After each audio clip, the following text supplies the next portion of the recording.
If you're planning on purchasing a new Toyota Tacoma, stop right now. Toyota's beloved and freshly redesigned Tacoma has been met with a heap of problems, some of which are downright dangerous. This is a devastating blow to the affordable pickup truck buyers, as Tacoma was shaping up to become the best pickup truck of its segment. Today we'll be looking at where it all went south with the Toyota Tacoma, as well as how will Toyota manage to tackle and solve these glaring issues. The power plant has been severely downsized. One of the biggest selling points of the previous generation was, in essence, its simplicity, especially in the powertrain department.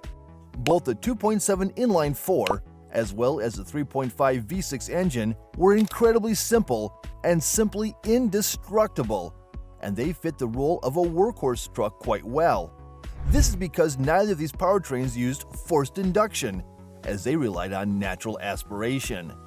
Well, the all-new Toyota Tacoma, unfortunately, drops that simplicity in favor of a more powerful but also extremely complicated engine. The 2.4-liter turbocharged 4 replaced both the V6 and the old inline-4, and frankly, we don't know what to think of it. Sure, on the one hand, it pushes out between 230 and 280 horsepower, and its turbocharger allows it to be very torquey and very economical, which are all very good characteristics. However, the engine is a real mechanical and electrical nightmare compared to its predecessors. Since the engine is turbocharged, there are a myriad of new issues that could arise due to its increased complexity, which defeats the whole idea of a no-nonsense worker truck. And if that wasn't enough, the Tacoma also comes as a plug-in hybrid from now on, which utilizes the same engine, except for also having an even larger window for failure. Sure, the powertrain is economical, and it makes more than 300 horsepower. However, it's just unnecessary for a vehicle such as the Tacoma. Not to mention that this also makes the truck noticeably heavier, meaning that the performance difference won't be as noticeable. Oh, and it also makes the truck less practical in terms of cargo area and cabin space, making the powertrain even more confusing. Now, we know that downsizing has been quite the trend with car manufacturers as of recently. However, we still expected Toyota to at least offer us a larger powertrain with at least 2 cylinders more, which would have made the truck much smoother. But with all that said and done, we must give out credit where credit is due, and that's the upgraded transmission. The old 6-speed has been regarded as quite unresponsive and inefficient. That's why Toyota decided to fit an all-new 8-speed transmission to the Tacoma, which is said to be a massive improvement over the old box. However, despite their efforts, Tacoma's new gearbox isn't as good as Toyota hoped to be. Dangerous transmission issues. Amongst the most recent recalls concerning the Toyota Tacoma is the problem with its automatic transmission. There have been several reports that indicate that neutral on the Tacoma isn't working from time to time. Owners have noted that, despite shifting into neutral, their truck would continue rolling if the brakes were not applied. And while this might not sound like a catastrophic issue, that couldn't be further from the truth, as countless hazards arise with this problem. First, and by far the most prominent one, is the fact that you could severely damage the transmission when turning it off if your car is moving. This could leave you completely stranded on the side of the road with a completely faulty vehicle.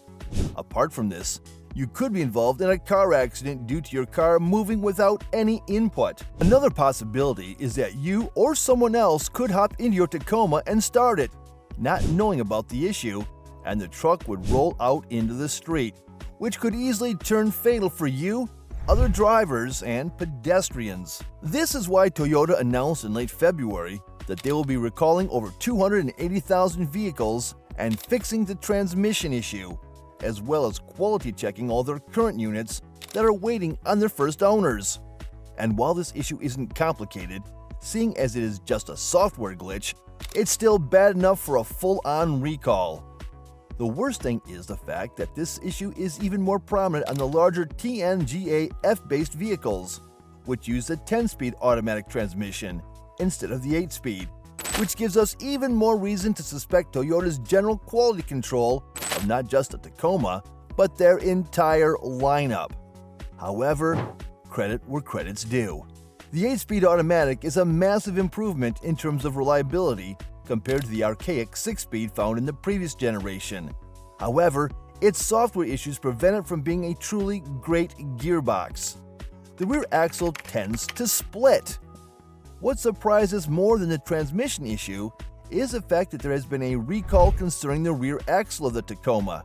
However, what's especially shocking is that this recall consists of the previous generation Tacoma, which has been widely regarded as one of the most solid Toyotas of recent times. You see, the 2022 and 2023 model years of the Tacoma have been recalled back to the factory to be checked and repaired if needed, and there has been a tendency for the rear axle to split when the car is being driven, which is extremely dangerous, as you might imagine. The reason why this happens is because, get this, Toyota didn't properly inspect the welding of the rear axle. As a result, welding debris left on the ends of the rear axle assembly during the making of the car causes retaining nuts to loosen over time. Then, they fall off, leading to part separation from the axle, directly affecting the vehicle's stability and brake performance, which increases the risk of a crash. What's unbelievable is that approximately 381,000 Tacomas made from 2022 to 2023 will be recalled, making this one of the largest recalls of the 2020s from a scale perspective. So with that in mind, you can only imagine how big of an onset of issues they will be facing with the new Tacoma once they start showing. And it's not like they won't, because the new Tacoma uses a much more complex suspension. The previous generation of the Tacoma used a leaf spring setup at the back. Sure, leaf springs are quite rudimentary, and they aren't the most comfortable solution for a suspension setup. However, leaf springs are extremely durable, cheap, and simple. Unfortunately, the new Tacoma decided to drop leaf springs in favor of a 5-link suspension and coil springs. Now, there are benefits from using such a setup, such as better on-road performance, stability, and comfort. However, this comes at the cost of the underpinnings being considerably more fragile than they used to be.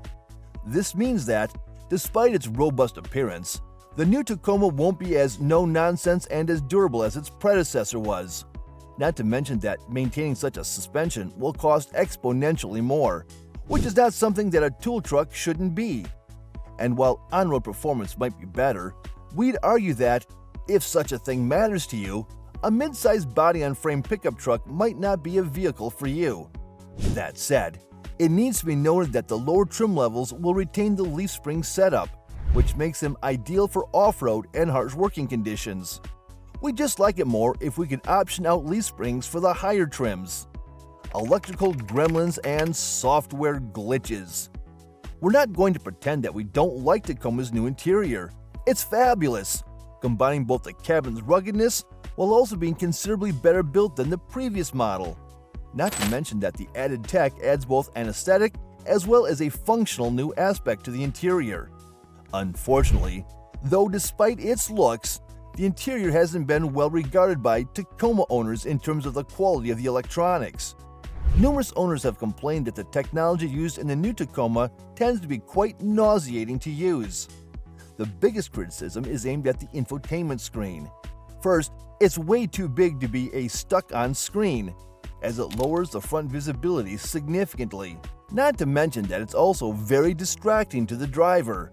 And if that wasn't enough, numerous owners and enthusiasts have stated that the screen itself can be a bit glitchy, with noticeable input lag and even screen buffering from time to time.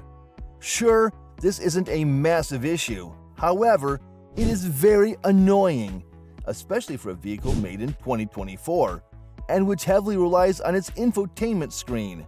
But it also needs to be noted that the Tacoma, as a model, is less than a year old. It is expected from a new vehicle that it won't perform optimally and that it'll start showing its issues sooner or later. Thankfully, Toyota has been very responsive to its criticism, and we can expect it to fix its numerous issues with the Tacoma in the 2025 model year.